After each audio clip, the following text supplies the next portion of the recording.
Dr. Shabir, we are looking at inspiring verses of the Quran, and today we are looking at chapter 2, verse 214. And this is how it goes, Dr. Shabir. Or did you expect that you would enter paradise without being tested like those before you? They were stricken with adversity and hardship, and they were shaken until the messenger and the believers with him cried, "When will Allah's help come?" Yes, indeed, Allah's help is near. So what do you think of this verse, Dr. Shabir? Well, it's very inspiring because, especially the ending that says God's help is near. Allah inna nasrallahi qareeb. These words can easily roll off the tongue of any Muslim in any situation. The help of God is near. In any language, you can say that. And it rings true. Like for a believer, this is absolutely true. God's help is always near. Now, the verse goes into more detail and asks the believers, do you think that you will enter paradise without all of these troubles and adversities coming towards you? The people before you, were tested in this way. مَسَّتْهُمُ الْبَأْسَاءُ وَالضَّرَّاءُ وَزُلْزِلُوا.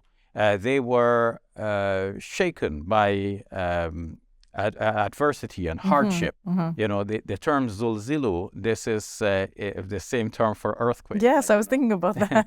Yes. It's a very serious shaking. Like they were shaken by all of these evils and adversities.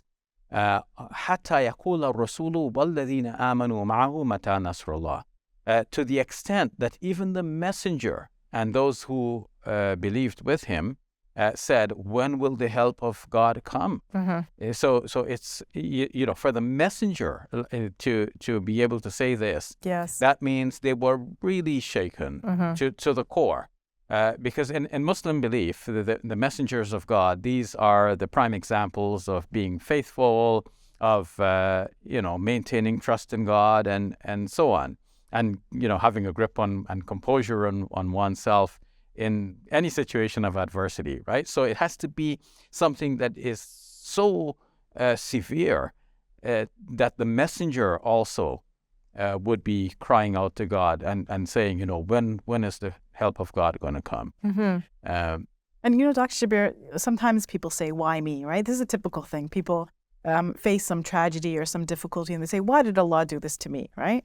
But this verse is telling us that even the prophets experienced this adversity. It's not just the ordinary human beings who might have maybe, done some wrong or has some weakness, but the prophets themselves who were the greatest examples for us in terms of their morality, right?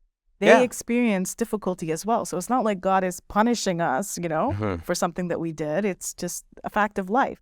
Yeah, part of it is, the way God created the system of life that, some things will afflict us, not by God deliberately saying, okay, let me afflict this particular person, just as some things are out there in the massive plan of God that will affect some people, some in perhaps a random way, but within God's larger controls.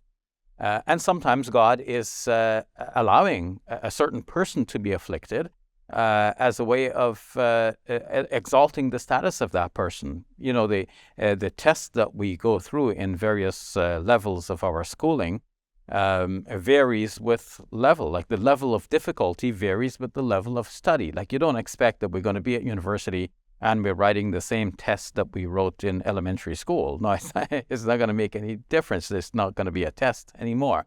And you're not going to rise higher by saying, okay, I just passed this test that I once passed in elementary school. So what, are you still in elementary school or you're now at university? So at university level, you have to pass the tests that are suitable to the university level student. And so people in various levels of closeness to God, at various levels of closeness to God, will be tested variously. So some people are still in the elementary level, some people are at the graduate level, and they're being tested appropriately. The prophets, messengers of God, they're at one of the highest levels, and they are being tested at such high levels. Their test is very severe, and we pray to God that He doesn't test us with such severe tests as are reserved for some of His prophets. If you think of the prophet Job, Ayub in the Quran, he was tested severely, but he remained patient in the Quranic narrative. So yes, prophets, messengers, saintly persons, have all been tested according to the Quran. And when such tests fall upon believers in general, we should reflect on the fact that God is enough for us. He is going to help us, and His help is near. What do you think about the word near? Because God could have said, "My help is here," right? Yes. But He said, "My help is near." What do you think is the implication of that? It shows that there's a certain degree of withholding. It's almost like you're in an airplane and you're told, okay, our ETA is such and such. Another pilot says, okay, we're almost there, but there are some traffic issues and whatever. So we'll just make a turn around and we're hovering around the airport, but we're there, we're there. So the idea is that we can land almost anytime we want. God's help is near, it's hovering there, it's ready to land. So yes, it's not exactly here yet in that we still find ourselves in the test or in the problem, in the difficulty. But no matter what the difficulty is, we should be assured God's help is near, and God is going to, bring His help into effect at the appropriate time, the time of His choosing, according to His wisdom and knowledge. And we just have to rely on God, put our trust in Him, and continue to reach out to Him. And yes, we can ask Him, where is the help that you promised? Please, God, we really need it now more than ever before. And His help will come. Thank you for that, Dr. Shabir. You're welcome. The most effective and far-reaching dawah we can do these days is on social media. That's why we're developing the Muslim Media Hub. We're harnessing the power of media to spread the message of Islam. Please support this project at QuranSpeaks.com and share in the reward from God.